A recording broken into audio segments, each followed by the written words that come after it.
The Lord be with you. And with your A spirit. reading from the Holy Gospel according to St. Luke. Glory to you, O Lord.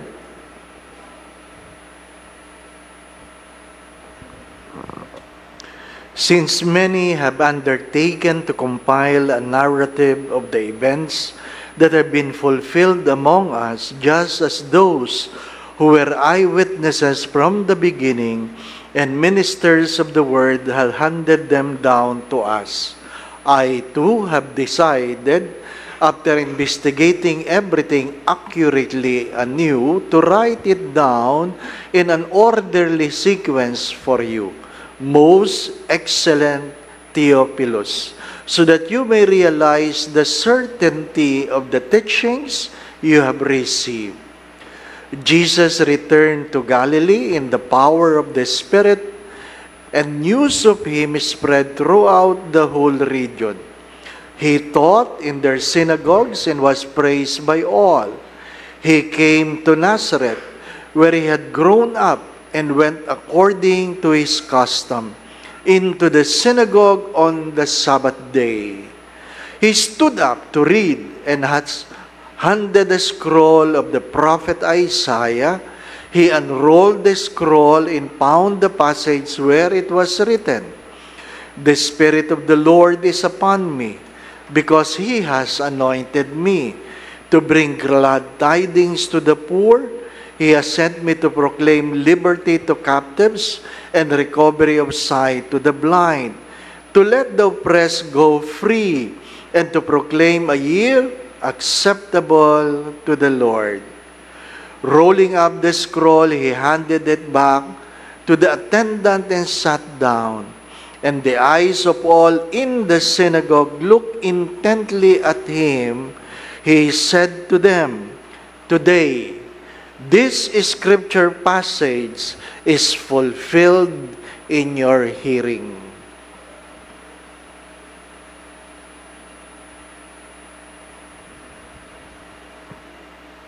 The Gospel of the Lord. Praise to you, Lord Jesus Christ.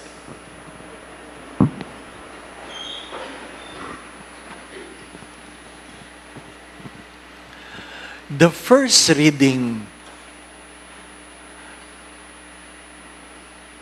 related to us a story of a people listening to a prophet. And when they heard the words, they begin to weep. They begin to weep.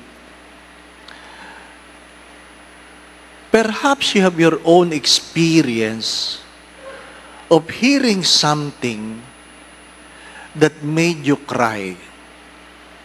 It could be a good news or a bad news, but it has moved you to tears. And the question is, why? Why? Bakit ka naiyak? Minsan tinatanong ko yung isang nagsisimba, bakit ka umiiyak kanina? Ang sagot lang niya ay, ramdam na ramdam ko po ang misa. Ramdam na ramdam ko po ang misa. Ilan kaya sa atin ang nakakaramdam ng misa, no? Ilan? Kadalasan nagmamadali. Kadalasan nagrereklamo na mainit, masikip, pagod, kung ano man. Dumadaan, natatapos ang misa, pag tinatanong mo, anong natandaan mo? Wala. Wala. Bagamat ko konti na lang natutulog ngayon. Ano po? Bakit? Kasi napupuna sila. Hindi po ba? Ano? Natatakot sila kasi ang panalangin nila, kunin sila ni Lord habang natutulog. Oh. At nang sinabi ko sa misa, may namamatay na. Natakot. Bakit? Natutulog eh. Di po ba? Ano? Mahirap yung natutulog ka sa misa, kita ka ni Father, nakangaka. Tapos, dahil napansin mong nakita ka ni Father, pupuntahan mo pa yung pare at sasabihin, "Father, ganda-ganda na sinabi mo. At pag tinanong mo ano sinabi ko, basta maganda. Diba, ano? Ayaw aminin. But what prevents us from masticating the words that we have heard?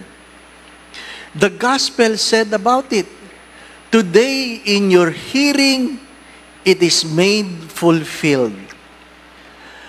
Maraming bagay na hindi nagkakaroon ng kaganapan sa ating buhay dahil hindi tayo nakikinig. Ikalawa, narinig mo pero hindi ka naniniwala. Ilan sa atin na talagang naniniwala sa salita ng Diyos?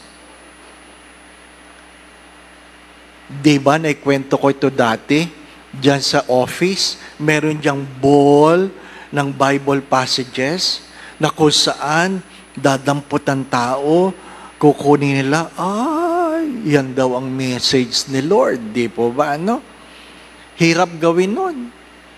Ipiprint yun, gugupitin yun, ipapasok pa yun sa straw para pag kinuha, maayos na maayos. Pero, nakikita ko noon, hindi pa ako ang chaplain, may mga nangunguha doon, 2, 3. Titingnan, ay hindi ito. Ay hindi. Yung pangatlo, ito talaga. Nagsalita talaga si Lord sa akin. Pinili mo yung maganda hindi ba ba? Bakit wala na yan ngayon? Wala nang nadampot Bakit? Sinabi ko dati sa staff, isama mo itong Bible passage na ito. Ano yun, Father? You fool! I will take your life tonight. Edi wala nang dumampot, hindi po ba, Kahit gusto lang natin maganda. Gusto lang natin maganda. Minsan sinabi ko doon sa mag-asawa, pagkatapos silang mag-renew ng marriage vow, sabi ko, kiss. Halos hindi na nagkikiss ngayon. Hindi na. Para bagang hiyang-hiya. Di ba, Beso-beso na lang. Ha? Pero noon, hindi ka pa sinasagot. Ama namin pa lang, gusto mo nang humalik. Di ba ba, Kiss. Hihihihi. Ano ba naman yan? Halikan mo. Si Father naman. Kiss. Na mapipilitan, magkikiss. Sabihin mo, I love you. Alam na niya yung Father. Sabihin mo nga, I love you. Yung babae naman, nandidilat. Kasi alam niyang hindi sasabihin ng asawa niya, sabihin mo, I love you. I love you. Ayusin mo, kuya, ayusin mo. I love you. Kuya, yung may damdamin. I love you. Di ba? Minsan, napapagtripan ko lang naman. Sorry Pero ito, gusto kong maayos ang relasyon. Sabihin mo, kuya, yung ramdam na ramdam mo. Nagulat ako. Umiyak yung lalaki. At sabi niya, I love you. Ay di umiyak din yung babae. I love you. Di ba? Ramdam na ramdam mo Ano po? Sabi ko, ano kayang kasalanan nito? Di ba, Di ba? Yung mga mag-asawa dito, kidding aside, seriously, when was the last time you told your spouse, I love you? Tinginan kayo. When was the last time that you have really said it and you mean it? That the person hearing your words really believe in it and said, it is fulfilled in my hearing. When was the last time? When was the last time? What I'm trying to say, we are so afraid because we don't want to be hurt. The 3 levels of prayer: meditative, affective, contemplative. Laman ng utak, meditative. Lahat magandang saying, meditative. Pero nararamdaman mo ba? Nararamdaman ba ng puso mo yung sinasabi mo? Na pag sinabi mo, pag ikaw may sakit, my God is a healing God. Ramdam mo ba yon? Na pag ikaw ay walang pera, pag sinasabi mo, my God will provide, ramdam mo ba yon? O memoryado mo lang? Memoryado mo lang. And because you don't feel it, the contemplative part, the action part, don't happen. Hindi nangyayari kasi hindi mo naramdaman. Umiiyak sila habang pinapakinggan ang mabuting balita dahil ramdam nila at nagkakaroon ng kaganapan ang mga salita ng Diyos. Seriously, why are you afraid to say, I love you? Do parents still tell their children, I love you?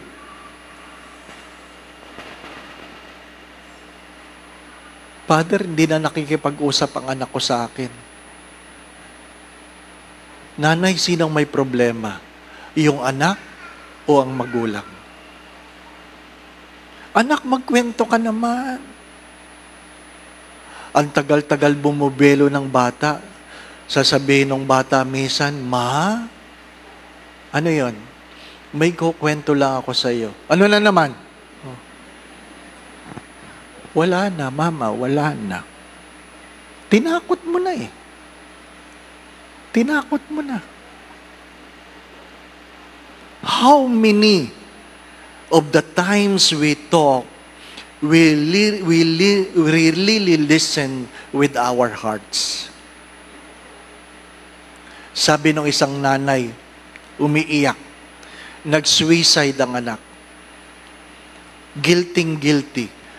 Hindi ko man lamang nalaman, Father, na mayroon siyang problema. Ang tinanong ko sa kanya, kailan ho kayo huling nag-usap? Hindi na niya maalala. Paano mo malalaman may problema ang anak mo na hindi naman pala kayo nag-uusap? Di po ba, ano? At yung mga anak naman, feeling nyo naman, manghuhula yung magulang ninyo.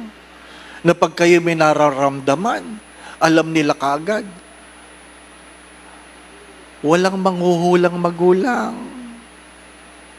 Pero magandang buksan ang ating mga sarili. Di po ba, ano? Ang dami natin pinagkukwentuhan maliban sa ating relasyon. Children don't talk to their parents because they feel their parents are not listening to them. Parents don't talk to their children because they feel their children is disrespecting them. Husbands and wives don't talk anymore about their relationship, about their affection. Because of what? I simply want to do my obligation. Yun ang problema. Lahat obligasyon na lang. Nagsisimba dahil obligasyon. Ibinibigay ang sahod dahil obligasyon. Ipinaglalaba dahil obligasyon. Tinuturuan ng mga bata na pinaghahanda ng gamit sa umaga dahil obligasyon. Lahat na lang obligasyon. At ang obligasyon na walang pag-ibig ay walang saysay. We live in regrets because we are so afraid to be hurt. I would like to invite everyone to try this. To try this. Because the moment you say, I love you, the next word you will say is, I'm sorry. I'm sorry. My dear friends, my brothers and sisters, huwag niyong aantayin na yung sasabihan mo, hindi na nakakarinig. Huwag mong aantayin na yung yayapusin mo, hindi na nakakaramdam. When it should happen in your hearing. The moment you hear it, let it be fulfilled. Let it be fulfilled. Do not be afraid. Even God was hurt. Even God was betrayed. Even God was abandoned. Do not be afraid to be vulnerable, because to be human, whether you like it or not, is sometimes has to be hurt. The second reading reminds us of what? That if you hurt somebody, the one person you're hurting is yourself. Feeling mo lang yon na hindi ka naapektuhan. But if you hurt your parents, the first person you're hurting is yourself. If you hurt your spouse, the first person you're hurting is yourself. Parents, if you hurt your children, the first person you're hurting is yourselves. Please, parents, keep this in mind. Your children are not naive. Why I'm sharing this to you? Few days ago, a young lady, very young, came and said, "Father, please pray for me. I am sick. I am depressed." And I simply said, if you are lonely, it doesn't mean you are depressed. Sabi niya, "I'm depressed, Father." Okay. Please pray that the soul of my mother will not go to hell. And I was struck by it. Why are you saying that? Ang sabi ng bata, because my mother is having an affair with my uncle.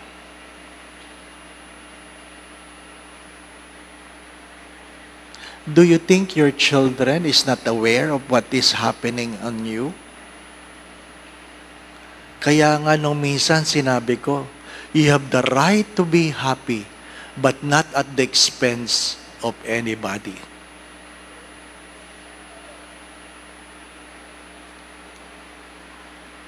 Now, take the courage to say, "I love you." Because that might be the most powerful words the people around you are waiting to hear. Amen. If you don't believe, it will not happen. If you don't believe, it will not happen. If you say it, you don't mean it, it will not happen. Be careful with your words. Be careful with your words. But if you believe, it will be fulfilled. Tinitingnan ko ibang babae, parang asaya-saya nila pagkatapos ng peace be with you. Ano? Parang asaya-saya. Sa mga may asawa, hindi ko alam kung bakit ito totoo, pero totoo ito. Ang alin? A happy wife means a happy life. Diba, no? A happy wife is a happy life. A happy husband is a angry wife. Kaya wag kayong masaya lang, mister. Gawin mong masaya si Mrs. The Lord be with you. And with your spirit. And may Almighty God bless you in your family, the Father, the Son, and the Holy Spirit. Amen. We go in peace to love and serve the Lord. Thanks be to God.